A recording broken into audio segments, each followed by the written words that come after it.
They say if you shake a tree in Walpole, an artist will probably fall out.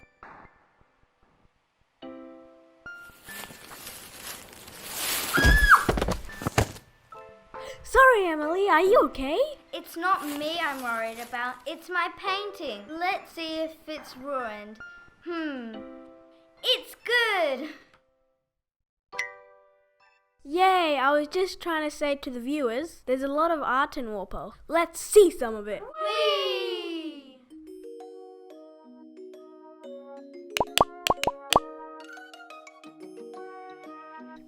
I've never seen anything like it. So much talent. This is actually a co-op of different people in the community that make things. Very big variety of things, from woodwork, as you can see, a lot of people doing sewing, knitting, crochet. Gallery. We're not really a gallery. We make more of our things are functional. So we're makers. We call ourselves makers, not artists. But of course, a lot of things are very artistic. I want to wear everything in the shop. I first started dyeing when I was actually on holiday in Thailand, and I met a guy who was a dye master, and we just started dyeing. It was something I was doing on holiday. Before this, I never thought of myself as artistic. In fact, when I was a kid, I was told in an art class that the thing that I was drawing didn't look anything like people. And from then on, I never thought I was artistic, but since I started doing this, I realized I am actually very artistic. Now, I have here a list of Walpole artists. Incredible. Whee! I had a really rotten primary schooling where I went through primary school. My family shifted about 4 times, and I was dyslexic as well, so I always really loved art at school, and that was my outlet. Yeah, I just loved it from the time I was about 5 onwards. Mum and Dad lived at Mount Barker, and then you come across to Nola, and it's just really, really beautiful area, and yes, it's just a totally unique part of the state with beautiful, beautiful nature and trees and inlets and everything. Yeah. Whee!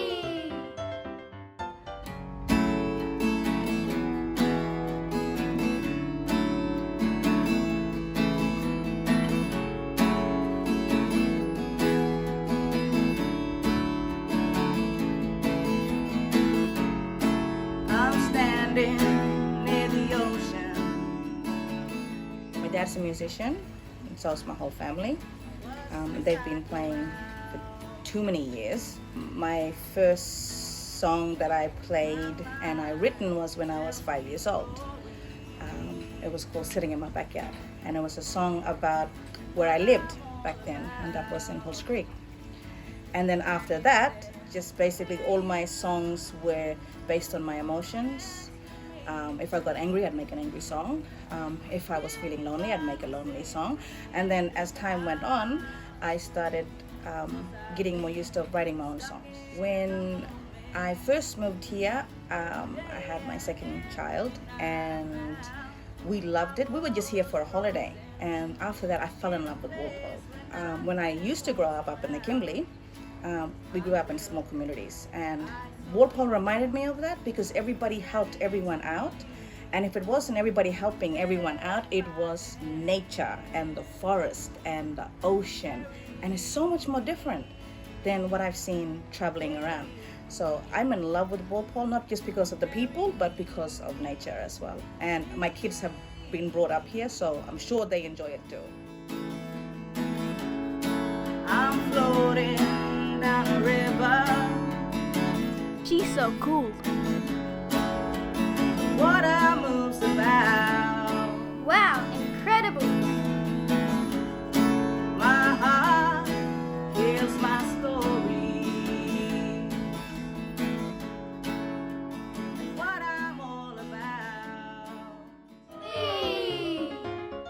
The first camera I bought was when I was 12 years old. And then second when I was 14, and my first SLR was when I was 16. And I still believe you need to understand the technical part. Hence why I went to TAFE and not to university. I did take the university entrance in case, but they focus more on the artistic side. TAFE, that is 3 years, do more focus on technical. We arrived in Walpole in 92, and it was an instant recognition, an instant I belong and belonging to Walpole, and of course the nature, the fresh air. It still took another close to 30 years before we finally settled, but we bought the first house here in 2000. I used to photograph people. Portrait used to be my favourites, but I have now transferred that into plants and flowers. And interestingly, they are very similar. They had to be similar lit. I like them, the very similar side light, front light has the same effect on whether it's a face or it's a flower. Whee! Wow, another gallery. I started painting back in the 1970s, and I was working in China painting, which is a very ancient art, of course. It's been going for a long while. Drawing, to me, is a wonderful way of expressing yourself, and you need to have good drawing skills to further your art. So when I work with my work, sometimes I'll start off with ink, and then I'll come in with some pastel or some charcoal. And that's the base that I start with. And then I'll come in with the encaustic medium to add more depth and colour. And you can carve back into the encaustic as well. Because I take a lot of photos of all the birds that I see. I take my own photographs as records, and then I'll put them together in such a way that they create a story of their own. Another thing that fascinates me is the regrowth after wildfires. When we have a wildfire that sweeps through, I can remember the one that came through from Northcliffe. And coming home, I said to my husband, Alan, please stop the car when you can safely. I just want to get out and stand amongst it. There wasn't a rustle. The only sound you could hear was the leaves falling, the dead leaves falling off the trees. There were no birds. Even the ants' hills had no movement. I could have almost cried. But then, weeks later when we drove through the same place, the forest was regenerating and the leaves were popping out and some of the growth was coming back. And now, you wouldn't know a fire had been through. It's just beautiful. What inspires me to keep making these wooden things is just the pleasure of flowing, making it bend and turn and go exactly where you want it to go, and then the finished result when you put your first coat of oil on there, it comes to life. It's quite motivating. And tactile, many people use the word tactile. A lot of kids come in and they want to touch them, and yeah, please do. And it's really nice. It's a total pleasure that people want to come and touch what I've made. And everything we do is at the back door. It's on your doorstep, so it's easy to have time to sit and think about these sort of ideas and then just go and put in days or weeks. I sort of own my time. Days or weeks just playing with a piece of dead tree. Once you start one of these, the tree trunk turns up here and you get started. There's 3 or 4 weeks of just making the shape. We have to come here again. Whee! So I first got into music at a young age, just listening to music through my parents and grandparents, and family's always been involved in music, listening to music. But I actually, as far as playing music, started through school, and I was playing clarinet in the Denmark High School band, and I started when I was in Walpole here, actually, when I was in year 5. I play solo acoustic gigs all around the Great Southern, and also play electric guitar with a local band called Dig the Dust.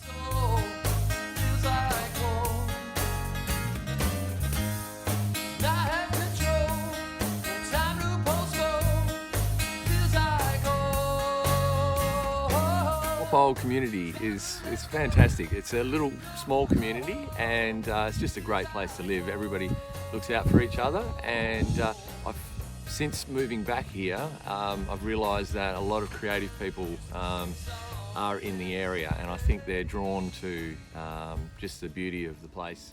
Whee! I started studying to be a primary school teacher in 1970. And what happened was I did a unit of art. I hadn't done any art at school, and so I knew nothing about it. And I did a unit of art and just thought, this is what I want to teach. I knew there was a lot of art teachers who never made any art, and that wasn't going to be me. It was important. Because I think artists make work and give you a little bit of a window into what they're thinking about, you know. When we decided to leave Perth, we wanted to be somewhere that was cooler and that was close to the beach, you know, and maybe had forests and stuff. So obviously I did look around for about 6 months, but it became pretty clear that this was the place. I don't necessarily get a lot of inspiration from the landscape, but in a way I do, in a subliminal way, in that it's peaceful, it's quiet, I can do what I want to do. I like the people that I meet around the place, farmers and other people as well. Bye! I always wanted to be an artist ever since I can remember. And I remember at kindy having first time I had an easel and feeling very good about that. So it was quite young. I'm not the sort of artist that takes a lot of inspiration from the outside world, apart from my animals. That would be, since moving down here, it's been the animals that have crept into my work, particularly Joseph, my white donkey. He's started to crop up a fair bit. I didn't really realise I had such a thing for animals until I moved down here. A lot of people have probably seen this, but this is donkey poo paper. It's Catholic donkey poo folk art, technically. Hey, we're Oceanique, and this is our song, Hiding From You. I feel it is on the ground,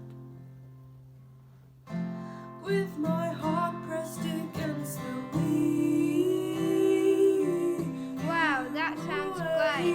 Is looking forward, always moving fast, faster than I feel. Fast. Music was something we always wanted to do, and we always wrote little poems and sung songs as kids, and we always thought it was everyone else's dream to be a musician. And then we discovered that it wasn't everyone else's dream, it was our dream, and it was something that we wanted to do and something that we were passionate about. So we just decided to give it a go and just play and write and play shows. And we studied music for a while, for a couple of years when we started out, so it really helped us a lot with like growing into the industry and really cementing our sound. Yeah, and we love it. We love music. Yeah, so much. I feel like Walpole inspires us in so many ways subconsciously that we don't even know and realise it's such a beautiful place, and we're very lucky to grow up there. Some people say that we really sound like the Southwest, or like the music we write inspires them of a time they're in the Southwest, which I think is really cool because we're not intentionally writing about the Southwest, but yeah, I think it's a beautiful thing.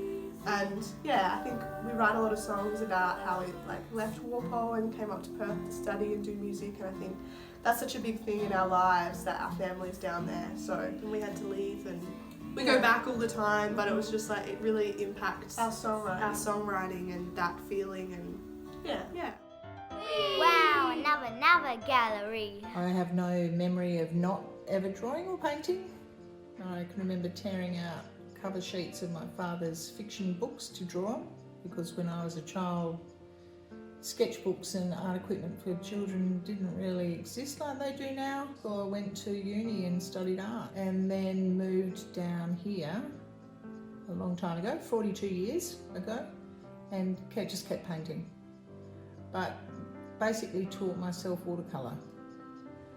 The older I get, the more I long for silence and isolation, and it just never fails to astound. The environment here is incredible. It's just endlessly intriguing to watch nature.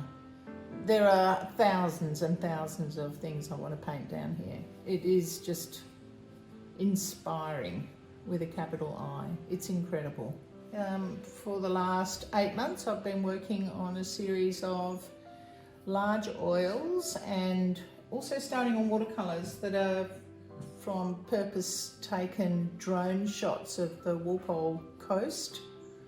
I'd like to have enough that I could actually chart the entire coast from Peaceful Bay around to Cliffy Head west of Long Point Beach. Whee! 40 years ago when we moved here, we had to build a house, and so I had to become a carpenter.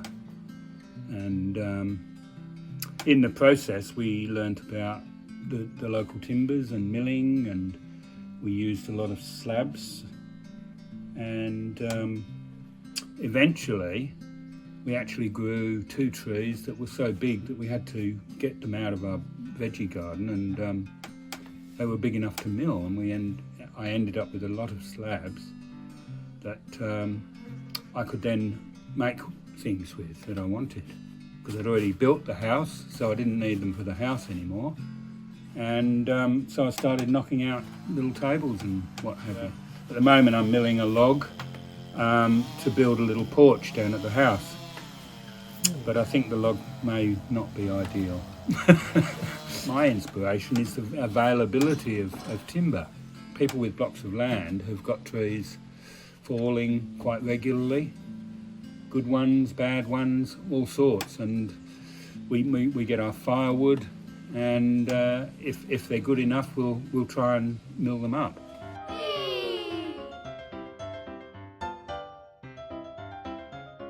So tell me about your local newspaper. When it comes to art, our paper is sort of used to advertise all local community events like art shows and music shows. So we try and help the community out wherever we can. We also include the comic strip that you're actually from. I'm in a comic strip.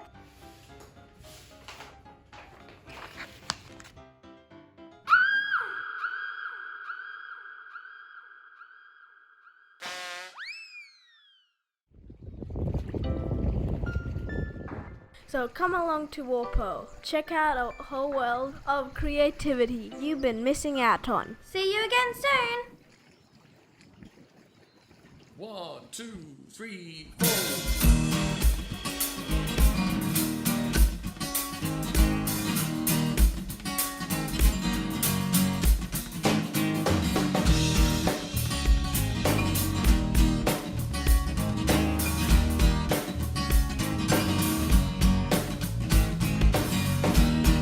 Face a river, clear away the past. Always searching